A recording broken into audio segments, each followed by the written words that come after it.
బుద్ధి శుభుద్ధి దుర్బుద్ధి. బుద్ధి శుద్ధి శుద్ధుడే ఉన్న దుర్బుద్ధి కళలు దగ్గర పెరిగినాయి అనుకో, ఆ కళలతో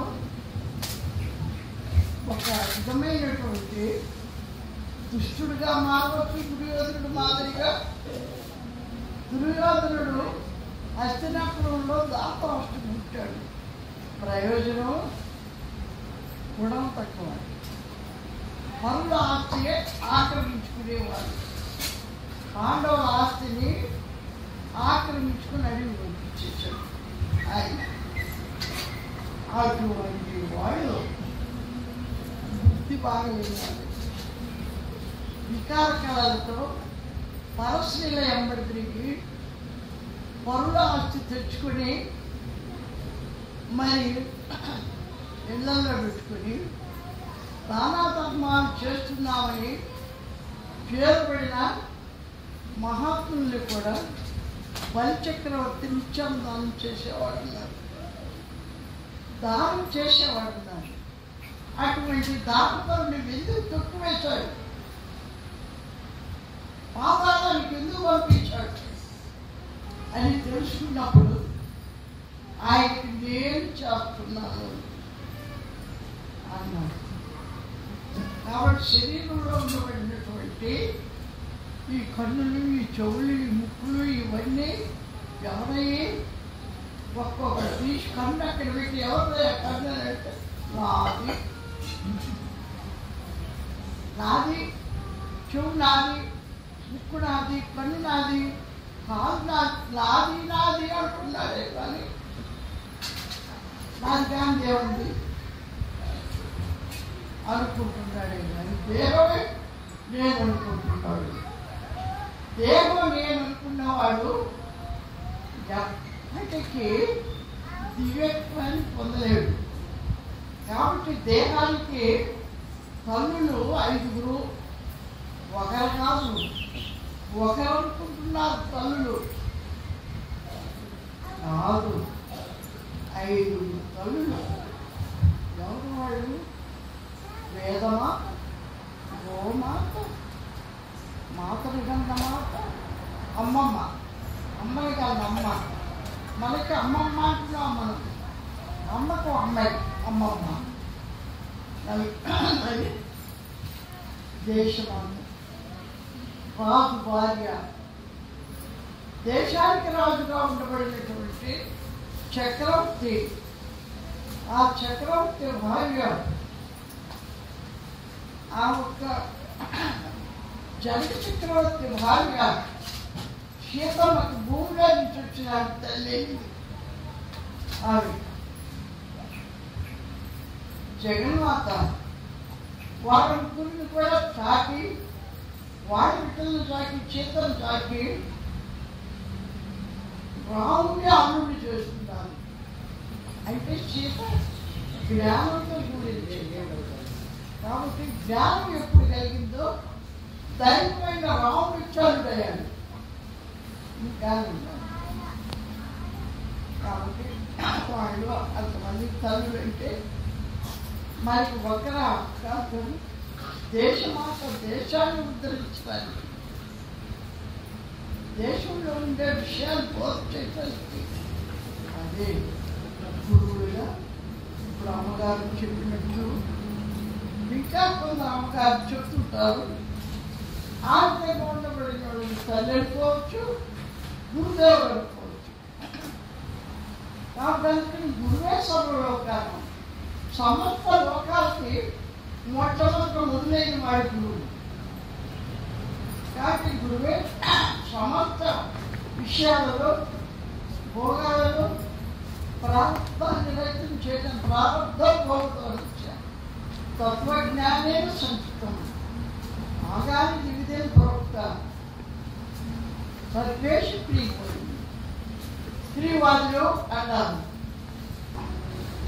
బాగా ఉన్నట్టు సర్వేషి ప్రియవాడు, ప్రియంగా ఉన్నట్లు, స్నేహంగా ఉన్నట్లు, అమ్మగారి పట్ల, అమ్మవారి పట్ల, గురువుల పట్ల గౌరవంగా ఉన్నట్టు ఉండేది వాళ్ళని కూర్చొని ఏమిటి మనం పని చేయాలి ఉందా, సింహాలు ఉందా, లేదా ఆ బిడ్డ ఆడుకుంటుంటుంది. ఇక్కడే ఉన్నాను, ఎక్కడికో పోలేదు. సింహాలు చూస్తుందని కొంచెం మళ్ళీ నెలకు 12,000 తీసుకునేది 100కి పైదానికి ఇస్తున్నారు. ఆశ్రమంలో 12,000 తింటూ 50 బిడ్డలు చక్క పెట్టుకొని అడ్డో అడ్డో అని గుళ్ళో దోసుకొచ్చుకుంటున్నారు. అక్కడే గౌరవం పట్టిస్తాను. ఆ డబ్బే మనలోకి వచ్చింది తిప్ప తమ్ముడికి వాస. అవే గుణాలు.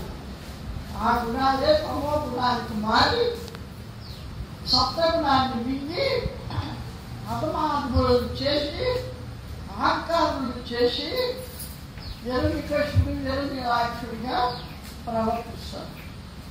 మల్కైపు ఎలా కాలుస్తారు. చెవులో నుంచి వచ్చారు మల్కైపు. ఇప్పుడు ఆయన సృష్టిని గురించి కొన్ని వేల కృతజ్ఞ సత్యం పరా త్రేతాయం జ్ఞానం దొప్పరే యజ్ఞమే వచ్చా కలియుగం దానం సునిశ్చితం చెప్పారు. అందుకనే ధర్మరాజు ఏం చెప్పాడు, రక్షించి పుణ్యానికి పురాకుతో అని అన్నాడు. ఆయన వనే వనే చతురు జలాగ్ని మధ్య మహన్నవే పర్వత మస్తకేవ సుప్తం సుషుప్తం విషమస్థితం రక్షించి పుణ్యానికి పురాకుతో అని ఆయన చెప్పాడు. కాబట్టి వనంలో మంచి వనంలో అడవిలో చట్టాల్లో ఉన్నాం. అటువంటి వనంలో రంగం జ్ఞాన యోగ వ్యవస్థిత దానం దమంచ యజ్ఞంచ స్వాధ్యాయ తప ఆచవం. పొద్దున లేసుకేశ్వర మాత నారాయణ గోవింద నామాలు చెప్పుకొని స్వాధ్యాయ అనుకుని ప్రతిరోజు మరిచిపోకుండా అవి చేసుకుంటే భయం లేకుండా నిర్భయంగా స్వామి వివేకానంద భయం లేకుండా శ్రీకాకు పోయి ఒక అమెరికాలో 9,000 పార్కులో కూర్చొని గరగలాడుతుంటారు. భారతదేశం మా భారతదేశం అంత ఘనమైంది. భారత మాత గాంధీ మహాత్ములతో మాట్లాడింది, వేచింది. కాబట్టి బ్రిటిష్ వాళ్ళు ఆ పని చేశారు కాబట్టి అని చెప్పొచ్చారు. ఆయన స్టేజ్ ఎక్కిస్తే ఏమన్నా అందరూ భయపడిపోయారు. ఆయనకి ఎక్కించారు. ఆయన పైకి ఏం చెప్పాలి, బై గాడ్స్ గ్రేస్ ఒరే నా భగవంతుడు ఎక్కించారు కానీ మనుషులు ఎవరు ఎక్కించలేదు. My sister, my father, brother, అని నాడు ఫాదర్ సోదర్ అని మాట్లాడే వాళ్ళకి మనసులో కొంచెం మనసు కలిగేటువంటి ఉపన్యాసం చెప్పి వచ్చేసారు. అట్లాంటి మహానుభావులు అల్లూరి సీతారామరాజు సీతను ప్రేమించున్నాడు. అటువంటి వాళ్ళు వచ్చి మన దేశంలో గుడాలు వేసుకుని ఇంటికి తలుపులు ఇద్దరి భార్య కట్టేసి భర్తను భార్య తీసుకుని పోయి భర్తని కట్టేసి మానభంగాలు చేస్తూ ఇబ్బందులు పెడుతూ ఉండబడినటువంటి సమయంలో ఎవరున్నారు? ఎవరు లేరు. అటువంటప్పుడు ఎవరు? కాబట్టి అందరూ కూడా ఒక నామం చెప్పుకుంటారు. అల్లూరి సీతారామరాజు ఆ చేతను వదిలించి పోయినాడు. అన్నవరం, మహేంద్రవరం, ఎవరు వరం, అది పాలవరం, భీమవరం, అన్ని 4 జిల్లాలు తిరిగి పోలీస్ స్టేషన్లో సంతకాలు పెట్టి వచ్చి నిలబడ్డాడు. ఆయన లోదర వాయించాడు. నీవు నేను మరియు స్నేహము మనము పంచుకుందాము. రామరాజు వచ్చాడు. ఆయన ఏంటే పంచుకునేది లోదర్ బాయ్ అని గంట పదంగా మాట్లాడాడు. ధైర్యంగా నిలబడ్డాడు ఆయన. అట్లాంటి వాళ్ళు ఒకరోజు ఇద్దరు ఇప్పుడిప్పుడు మళ్ళా తెచ్చి పెడుతున్నారు వ్యాపారాలు, కోర్టులు కడుతున్నారు. మళ్ళా ఎవరు వైద్యం చేస్తారు. మరి కొంపలప్పుడు ఏమన్నప్పుడు వాళ్ళ పట్టి లేని ఒక ఆయన తర్వాత శిష్యుడు వెళ్ళమంటారండి. మరి బాలింతగా వేసుకొని బాలింత అక్కడ ఉండింది.